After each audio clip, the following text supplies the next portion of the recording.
Audio Jungle.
Jemaat HKBP yang dikasihi Tuhan, selamat pagi dan salam sukacita.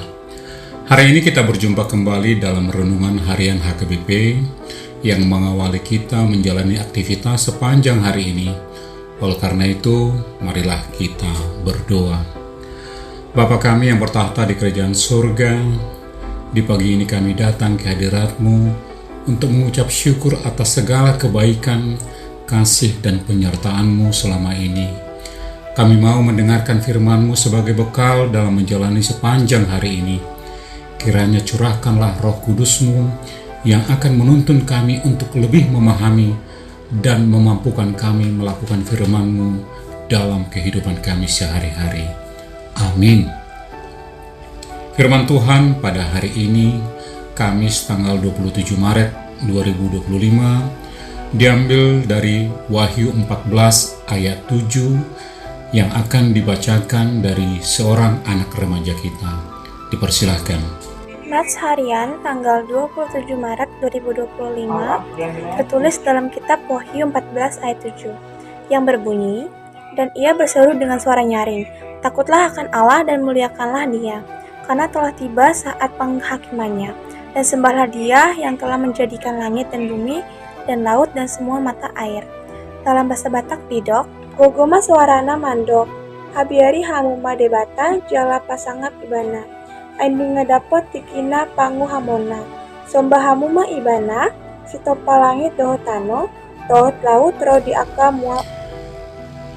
Bapak, Ibu, dan Saudara terkasih di dalam Kristus Yesus, kita tahu bahwa kitab Wahyu ini merupakan penglihatan Rasul Yohanes waktu pembuangan di Pulau Patmos yang dituliskan pada akhir abad pertama sekitar tahun 90 sampai dengan 96 Masehi.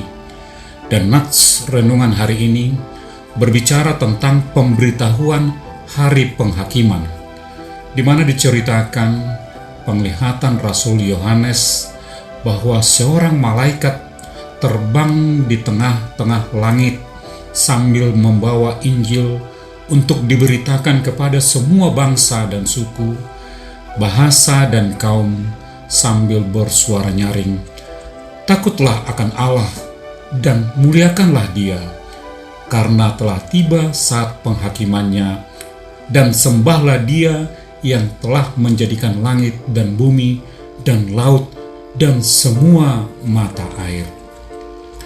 Pada waktu Rasul Yohanes menuliskan wahyu ini, Kekaisaran Romawi saat itu diperintah oleh Kaisar Domitianus. Pertanyaannya sekarang, siapakah Kaisar Domitianus ini?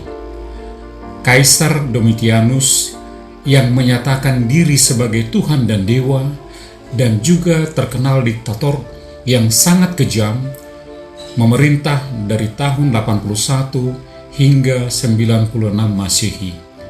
Ia adalah putra Kaisar Vespasianus dan saudara Titus, penakluk Yerusalem pada tahun 70 Masehi. Diceritakan kemudian bagaimana Kaisar Domitianus membuat patung yang menyerupai dirinya dan memerintahkan semua orang untuk menyembahnya, termasuk menyembah patungnya sendiri. Lantas apa yang terjadi? Semua orang Kristen yang hidup di bawah pemerintahan Domitianus menjadi tertekan dan takut. Mereka diperhadapkan dengan pergumulan iman antara menyembah kaisar atau mempertahankan iman bahwa hanya Allah saja yang patut disembah. Menaati kaisar itu artinya tetap hidup, sedangkan menolak menyembah kaisar itu artinya mati. Akhirnya banyak orang Kristen yang mati martir karena mempertahankan imannya. Tetapi di sisi lain, tidak sedikit juga orang Kristen yang menjadi takut sehingga tunduk menyembah kaisar demi mempertahankan hidupnya. Bapak, Ibu, dan Saudara terkasih di dalam Kristus Yesus, penentangan Yohanes terhadap penyembahan kaisar inilah, selain dari khotbahnya yang terus-menerus tentang Injil, akhirnya sampai juga ke telinga Domitianus dan mendorongnya untuk mengambil tindakan. Pada tahun 94 Masehi, tahun ke-14 pemerintahan Kaisar Domitianus, Rasul Yohanes yang sudah tua pun diasingkan ke Pulau Patmos. Nah, kembali kepada nats renungan hari ini tentang hari penghakiman, di mana dari penglihatan Rasul Yohanes tampak para malaikat dipakai Tuhan untuk memberitakan kebenaran Allah, sekaligus mengingatkan semua umat yang menolak Kristus untuk tidak mengeraskan hati, tetapi segera bertobat dan berbalik kepada Allah. Tidak hanya itu, wahyu Yohanes ini pun hadir di tengah umat saat itu untuk memberikan kekuatan kepada mereka yang tertindas dan takut kepada Kaisar Domitianus dengan mengatakan, "Takutlah akan Tuhan dan muliakanlah Dia, bahwa hanya kepada Tuhan saja yang layak untuk ditakuti, sekalipun ketakutan pada kekuatan dunia ini harus berujung dengan kematian. Tetapi bagi orang yang kehilangan nyawanya karena mempertahankan imannya kepada Tuhan, maka ia akan beroleh hidup yang kekal." Dalam Matius 10 ayat 39 dikatakan, "Barang siapa mempertahankan nyawanya, ia akan kehilangan nyawanya, dan barang siapa kehilangan nyawanya karena aku, ia akan memperolehnya." Bapak, Ibu, dan Saudara terkasih di dalam Kristus Yesus, sekalipun nats renungan hari ini berbicara tentang masa hari penghakiman dengan kedatangan Kristus untuk kedua kalinya, yang kita tidak tahu kapan terjadinya, karena memang hanya Bapa yang mengetahuinya. Lantas, bagaimana kita merespon seruan malaikat ini? Yang pertama, mari segera berbalik meninggalkan segala rupa-rupa dosa dunia ini dan berbalik kepada kebenaran Allah. Yang kedua, ketaatan kepada kebenaran Allah adalah sesuatu yang tidak bisa dikompromikan dengan berbagai tawaran dunia ini, karena dunia menawarkan kepada kenikmatan sesaat, tetapi ujungnya menuju kebinasaan, sedangkan kebenaran Allah akan menuju kepada kehidupan yang kekal. Poin yang ketiga, sikap takut kepada Allah menggambarkan bahwa nama Allah kita bukanlah untuk menjadi bahan cemoohan atau candaan, tetapi kita harus menaruh rasa hormat dan takjub akan kuat kuasa Allah yang melebihi kuasa apapun di dunia ini. Poin yang keempat, mari memuji dan memuliakan Allah dengan sungguh-sungguh, dengan segenap hati, dan dengan segenap jiwa, bahwa kita adalah manusia berdosa yang dilayakkan Allah melalui penebusan darah oleh Yesus anak domba Allah, sehingga kita menjadi berharga dan memperoleh kehidupan yang kekal. Dan yang terakhir, Allah kita memang pengasih dan panjang sabar, tetapi jangan pernah menduakan Allah dengan menyembah ilah lain, karena Allah sangat membenci orang-orang yang menduakan Allah. Dalam Keluaran 20 ayat 3, 5 dan 6 dikatakan, "Jangan ada padamu Allah lain di hadapanku, jangan sujud menyembah kepadanya atau beribadah kepadanya, sebab aku Tuhan Allahmu adalah Allah yang cemburu, yang membalaskan kesalahan bapa kepada anak-anaknya, kepada keturunan yang ketiga dan keempat dari orang-orang yang membenci aku. Tetapi aku menunjukkan kasih setia kepada beribu-ribu orang, yaitu mereka yang mengasihi aku dan yang berpegang pada perintah-perintahku." Marsangat Mahadi Batata. Amin. Mari kita bersatu di dalam doa.